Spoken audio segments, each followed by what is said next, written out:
নিশ্চয়ই মুসলিম পুরুষ এবং নারীকে আল্লাহ পছন্দ করেন। আমরা মুসলিমরা সবাই এখানে আওয়াজ করে বলেন আমরা মুসলিম কিনা? মুসলিমিন ওয়াল মুসলিমাত, মুসলিম পুরুষ এবং নারীকে আল্লাহ পছন্দ করেন। ইসলাম মানে হচ্ছে আত্মসমর্পণ করা, সারেন্ডার করা। ইসলাম মানে সারেন্ডার করা, কার সামনে? আল্লাহর ইচ্ছার সামনে। এজন্য আল্লাহ বলেন আমার প্রিয় বান্দাদের প্রথম বৈশিষ্ট্য তারা হচ্ছে ইন্নাল মুসলিমিনা ওয়াল মুসলিমাতি, তারা আমার বিধানের সামনে আত্মসমর্পণ করে, আমার আইনের সামনে আত্মসমর্পণ করে, আমার কথার সামনে তারা কোনো কথা বলে না। কারণ গোটা দুনিয়ায় আকাশে কিংবা জমিনে যেখানেই যেটা থাক না সব সারেন্ডার করেছে এক সত্তার সামনে। জোরে বলেন তিনি কে? রব্বুল আলামিন বলেন ওয়ালাহু আসলামা মান ফিস সামাওয়াতি ওয়াল আরদি তাওআন ওয়া কারহা ওয়া ইলাইহি ইউরজাউন। আকাশ কিংবা জমিনে যেখানেই যেটা থাক না সব কিছু সারেন্ডার করেছে একজনের সামনে। আওয়াজ করে বলতে হবে তিনি কে? সব আল্লাহর সামনে সারেন্ডার করে। সারেন্ডার আমরাও আল্লাহর ইচ্ছার সামনে সারেন্ডার। আল্লাহর কোনো বিধান দিয়ে যদি কেউ কোনো নসিহত করে আপনি শুনবেন না? না রেগে যাবেন?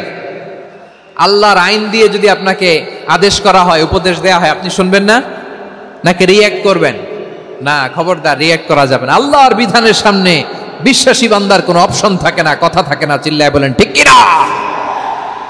ঠিক যেমন সাইয়েদনা ইব্রাহিম আলাইহিস সালাম আত্মসমর্পণ করেছেন, আল্লাহ তাআলা বলেন ক্বালা লাহু রাব্বুহু আসলিম ক্বালা আসলামতু লিরাব্বিল আলামিন। যখন আল্লাহ সাইয়েদনা ইব্রাহিম আলাইহিস সালামকে বললেন ও ইব্রাহিম ইসলাম ধর্ম গ্রহণ করো, আত্মসমর্পণ করো, সারেন্ডার করো, আল্লাহর খালিল ইব্রাহিম আলাইহিস সালাম কোনো কথা চিন্তা না করে, ডানে বায়ে না তাকিয়ে, কোনো কিছু না ভেবে মুহূর্তেই বলে আসলামতু লিরাব্বিল আলামিন। গোটা বিশ্বের রব আল্লাহর সামনে আমি ইসলাম ধর্ম গ্রহণ করলাম, সারেন্ডার করলাম। সুবহানাল্লাহ বলেন। আল্লাহ বলতে দেরি, সারেন্ডার করতে দেরি নাই। এভাবে নিজেকে আল্লাহর সামনে সঁপে দিতে হবে। আবার সাইয়েদনা ইউসুফ আলাইহিস সালাম বললেন তাওয়াফফানি মুসলিমান ওয়া আলহিকনি বিস-সালিহিন। ও আল্লাহ, মুসলিম হিসেবে তুমি আমাকে মৃত্যু দাও আর নেককারদের সাথে তুমি একত্রিত হওয়ার তৌফিক দাও। তাহলে আত্মসমর্পণকারী হিসেবে আমরা বাঁচতেও চাই, মরতেও চাই, ঠিক কিনা বলেন? তাহলে 10টা বৈশিষ্ট্যের প্রথম বৈশিষ্ট্য হচ্ছে আমরা আল্লাহর সামনে সারেন্ডার করব। আল্লাহর আদেশের সামনে আমার কোনো অপশন নাই যে আমি এটা চয়েস করলেও পারি, না করলেও পারি, মানলেও পারি, না মানলেও পারি, এরকম অপশন ইখতিয়ার কি আল্লাহ আমাকে দিয়েছে? না। সারেন্ডার। আল্লাহ তুমি যা বলেছো আমান্না, আমান্না, আতা'না, আমান্না, আসলামনা, আল্লাহ মেনে নিলাম, শুনলাম, পালন করলাম। এটাই হচ্ছে মুসলিমের বৈশিষ্ট্য। আমার প্রিয় ময়মনসিংহের ভাইয়েরা, এই দুনিয়াতে সব নবীরা মুসলিম ছিলেন। সব নবীরা সাইয়েদনা ইব্রাহিম আলাইহিস সালামের মতো, ইউসুফ আলাইহিস সালামের মতো আল্লাহর আদেশের সামনে আত্মসমর্পণ করেছেন।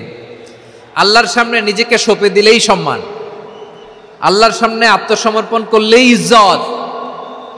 ইসলামকে রেখে দিয়ে অন্য কোথাও ইজ্জত খুঁজলে আমাদেরকে বেইজ্জতি করে ছাড়বেন কে?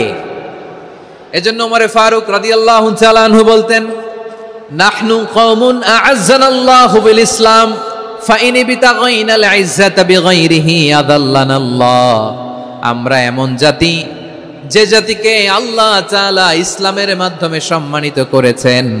ইসলাম ছাড়া অন্য কোথাও যদি আমরা সম্মান খুঁজি আমাদেরকে বেইজ্জত করবেন কে?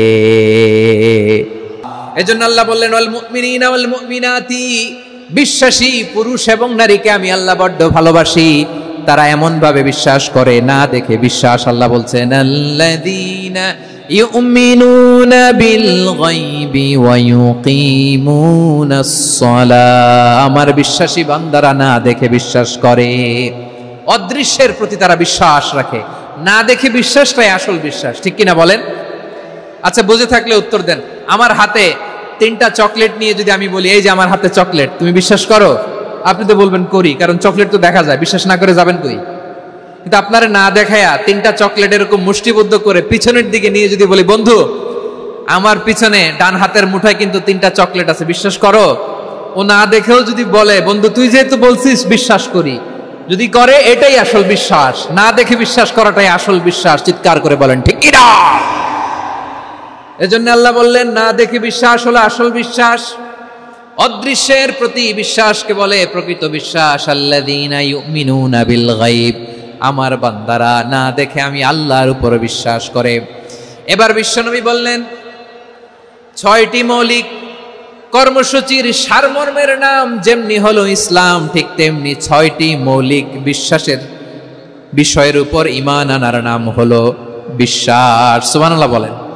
6টা মৌলিক বিষয়ের উপর যদি আপনি বিশ্বাস রাখেন, এটা হচ্ছে ঈমান। সেটা কি? সাইয়েদনা জিবরাইল বললেন, ইয়া মুহাম্মদ আখবিরনি মাল ঈমান, ঈমান কারে বলে বলো। আল্লাহর নবী বললেন, আন তুমিনা বিল্লাহ, আল্লাহর উপর ঈমান আনবা।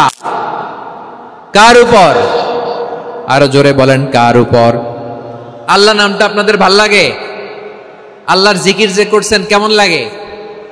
সবাই মিলে গলা ছেড়ে আল্লাহরে ডাক দেন তো, বলেন আল্লাহ। আরো জোরে আল্লাহ। প্রাণ খুলে একসাথে ইয়া আল্লাহ। আল্লাহু নাম যতই জপি ততই মধুর লাগে, নামে এত মধু থাকে কে জানি তো আগে। আল্লাহু নাম যতই জপি, ও নাম জপে প্রিয়তম, ও নামে জপে মজনু সম, ওই নামে পাপিয়া গাহে হৃদয় গোলাপে বাগে। আল্লাহু নাম যতই জপি। সুবহানাল্লাহ বলেন। আল্লাহর নাম এত মধুমাখা নাম, এত জাদুমাখা নাম, সব নবীরা এই নামের জিকির করেছেন, সব আল্লাহর ওলিরা এই নামটি জপেছেন। এজন্য এই নাম জপলে হৃদয় শান্ত করে দেয় কে? এজন্য আওয়াজ করে আল্লাহরে আবারও ডেকে বলেন ইয়া আল্লাহ। বিশ্বনবী বললেন ঈমান মানে আন তুমিনা বিল্লাহ, আল্লাহর উপর ঈমান আনবা, ওয়া মালাইকাতিহি, ফেরেশতাদের উপর ঈমান আনবা, ওয়া কুতুবিহি, আল্লাহর পাঠানো কিতাবের উপর ঈমান আনবা, ওয়া রুসুলিহি, রাসূলের উপর ঈমান আনবা, ওয়াল ইয়াউমিল আখিরি, শেষ বিচারের প্রতি ঈমান আনবা, ওয়া তুমিনা বিল কদরি খাইরিহি ওয়া শাররিহি, আল্লাহর দেয়া তাকদীরের উপর ঈমান আনবা। ঠিক কিনা বলেন? তাহলে এই 6টা মৌলিক বিষয়ের উপর বিশ্বাসকে বলে ঈমান। আল্লাহ ওই ঈমানদারদেরকে পছন্দ করে যাদের ঈমান এরকম মজবুত। আল্লাহ বললেন ওয়াল মুমিনিনা ওয়াল মুমিনাতি, ঈমানদার পুরুষ এবং নারীরাও আমার কাছে বড্ড প্রিয়।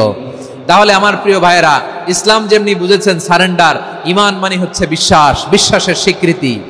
এই বিশ্বাস না থাকলে ওই মানুষের কোনো দাম নাই। ঈমান ছাড়া নেক আমলের কোনো দাম নাই। ঈমান হলো সংখ্যার মতো, নেক আমল হলো শূন্যের মতো। বুঝে থাকলে উত্তর দেন, ঈমান কিসের মতো? কথা বলে না, বুঝে নাই বোধহয়। ঈমান কিসের মতো? সংখ্যা। আর নেক আমল শূন্য। আচ্ছা, আপনি ঈমান আনেন না, ঈমান ছাড়া খালি নেক আমল, তাহাজ্জুদ, নামাজ, রোজা, জিকির, আজকার, এক এক ইবাদতের কারণে খালি শূন্য পাইতেছেন। শূন্য পেতে পেতে পেতে পেতে হাজারটা শূন্য। এটার কোনো দাম আছে? কথা কয় না, দাম আছে। কিন্তু আপনি ঈমান আনার পর একটা সংখ্যা পেয়ে গেলেন, এক। এবার নেক আমল করলেই একের পাশে শূন্য বসে গেলে কত হয়? 10। এবার আবার দান করলেন, আরেকটা শূন্য পাইছেন, কত হইছে? এবার আল্লাহর কোরআনের তেলাওয়াত করলেন, আরেক শূন্য, কত হইছে? এবার জিকির করলেন, আরেক শূন্য, কত হইছে? আবার ভালো কাজ করলেন, আরেক শূন্য, কত হইছে? এখন যত সৎকর্ম নেক আমল করেন, শূন্য যত বাড়ে, এটার দাম আছে না নাই? এজন্য আমার প্রিয় ভাইয়েরা, ঈমানের দাম সবচেয়ে বেশি। ঈমান হলো সফলতার মাপকাঠি। টাকা যার বেশি সে সফল নয়, এই সমাজে দাপট যার বেশি সে সফল নয়, এই সমাজে খ্যাতি যার বেশি সে সফল নয়, যার হৃদয় ঈমান আছে, বিশ্বাস আছে, সেই সফল। ঠিক কি না? এজন্য রব্বুল আলামিন বলেন, ক্বাদ আফলাহাল মুমিনুনাল্লাযীনা হুম ফি সলাতিহিম খাশিউন, সফল হয়েছে তারা, ঈমান এনেছে যারা। আমার প্রিয় ভাইয়েরা, এই ঈমান হলো সফলতার মাপকাঠি। এই ঈমান হলো বিজয়ের পূর্ব শর্ত। ইসলামের বিজয় আমরা বাংলাদেশে চাই কি চাই না? আওয়াজ করে বলেন। রব্বুল আলামিন বলেন ওয়ালা তাহিনু ওয়ালা তাহজানু ওয়া আনতুমুল আ'লাউনা ইন কুনতুম মুমিনিন। তোমরা চিন্তিত হয়ো না, ভেঙে পড়ো না, হতাশ হয়ো না, চিন্তিত হয়ো না, তোমাদেরই বিজয় হবে যদি তোমরা মুমিন হও। ঠিক কিনা বলেন?